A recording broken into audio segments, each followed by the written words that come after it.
7월의 첫 번째 시장입니다. 오늘도 서울경제TV 전문위원들과 함께 해답을 찾아보시기 바라겠습니다.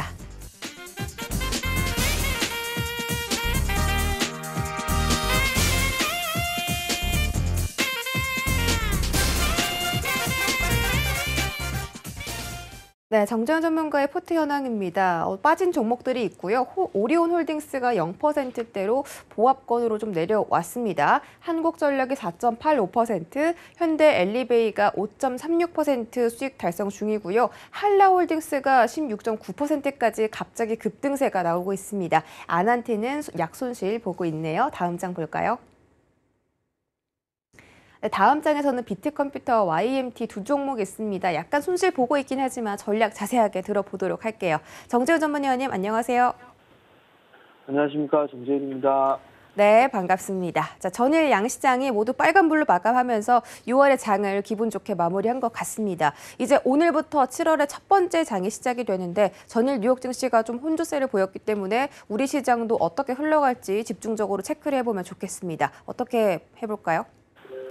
예, 이제 상반기가 좀 마무리가 되고 이제 하반기의 첫 거래일입니다. 뉴욕 증시 같은 경우 혼조세로 좀 마무리가 되는 그런 모습들을 보였는데 한국 시장도 주가의 흐름들로만 보게 되면 지수에 대한 흐름들을 보게 되면 그래도 괜찮은 그런 모습들을 좀 보였습니다. 사실 차트를 좀 잠깐 보시면 코스피 시장 같은 경우는 이 8거래일이 아니죠. 8개월 연속적으로 상승으로 좀 마무리가 되는 그런 모습들을 보였어요. 그러면 이제 작년 11월 달부터 시작을 해서 8개월 동안 연속적으로 종가 기준으로 좀 상승을 해주는 그런 모습들을 좀 보였는데요. 제가 알고 있는 바로는 한국 증시에서 8개월 연속적으로 상승을 했던 부분들은 2017년도 사이클 때 이때가 좀 처음이 아닌가 싶습니다. 두 번째인데요. 과거에 2016년도 때, 2017년도 때는 반도체 빅사이클에 대한 그 부분들 때문에 상승을 했던 그런 상황들이고요. 그리고 최근에 요번에 이제 8개월 동안 상승했던 그런 부분들은 시장 자체가 원체 크게 큰 폭으로 좀 밀렸기 때문에 그래서 좀 상승을 해줬던 그런 부분들이 있었었고요. 그리고 유동성이 좀 상당히 풍부했었죠. 그렇기 때문에 그렇게 이 부분들 유동성으로 끌어올린 그런 시장이다라고 좀 보시면 좋을 것 같습니다. 오늘 한국 시장 같은 경우는 강보합권역에서 좀 출발을 하지 않을까 그렇게 좀 예상을 하고 있습니다. 근데 지금 보면 상승을 했던 그 부분들이 이제는 다시 또 부담 요인으로 작용을 할 수도 있어요. 오늘 증권사 리포트를 보게 되면 상단 포인트를 좀 보게 되면 3,400 정도를 좀 예상을 하고 있는 그런 상황들인데 가봐야 될 것 같고요. 일단 7월 시장도 좀 괜찮은 그런 모습들이 좀 나오지 않을까 그렇게 좀 예상을 하고 있는데 지수에 대한 흐름들보다는 종목장이 계속될 것으로 좀 보여집니다. 최근에 중소형주들이 상당히 좀 괜찮은 그런 모습들을 좀 보였었기 때문에 중소형주들 위주로 좀 진행되는 주가의 흐름들이 좀 더 이어질 가능성이 좀 있어 보이고요. 어닝 시즌 때까지는. 그리고 성장주 위주로의 종목군들 매수 포인트를 좀 잡아보는 게 좋지 않을까 그렇게 좀 보여집니다.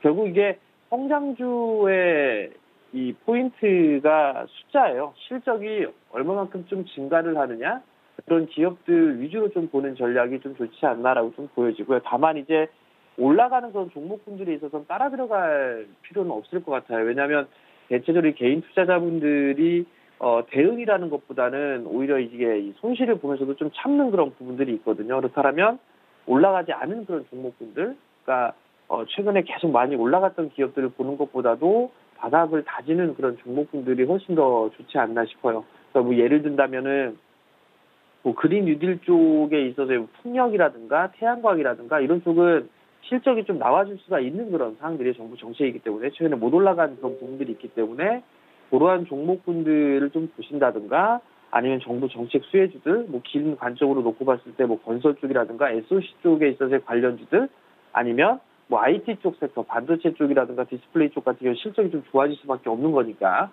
그러한 부분들을 좀 생각을 하고 조정시에 좀 매수 포인트를 좀 잡아가는 그런 전략이 좀 좋다라는 점 좀 말씀을 드리도록 하겠고요.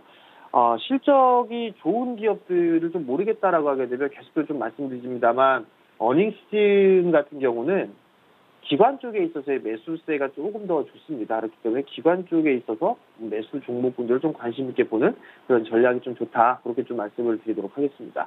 이슈에 의한 트레이딩을 좀 보게 되면 첫 번째로는 글로벌 완성차 쪽이 디지털 공장이나 친환경 공장으로 좀 전환이 되고 있는 그런 상황들입니다. 일단 뭐 거기에 관련주들을 좀 볼 수가 있을 것 같은데요. 이제 공장 자동화라든가 이런 부분들이 점차적으로 늘어날 수밖에 없는 그런 상황들이에요. 그러면 그 관련 종목군들이 좀 있겠죠. 뭐 로봇 관련주를 좀 볼 수가 있을 것 같은데요. 레인보우 로보틱스 같은 경우도 올해 2월 달에 상장을 했어요. 그리고 난 이후에 가격 조정을 좀 받고 기간 조정을 좀 받고 있는 상태에서 이제 살짝 머리를 든 상황이거든요. 그렇기 때문에 이런 종목군들은 오히려 길게 봤을 때는 수혜를 좀 받을 수 있지 않을까라고 좀 판단이 됩니다. 뭐 삼익 THK도 로봇 관련주로 좀 분류가 되어 있죠. 뭐 이런 종목군들을 좀 본다든가, 뭐 로보스타라든가 로보티즈 뭐 이런 기업들이 좀 있습니다. 그런 부분들을 관심 있게 좀 보시면 좋을 것 같고요. 두 번째 부분들은 탄소를 40% 감축한다라는 얘기가 있습니다. 과속 페달을 밟은 정부 뭐 이런 식으로 해서 기사가 나왔는데요. 그린뉴딜이죠.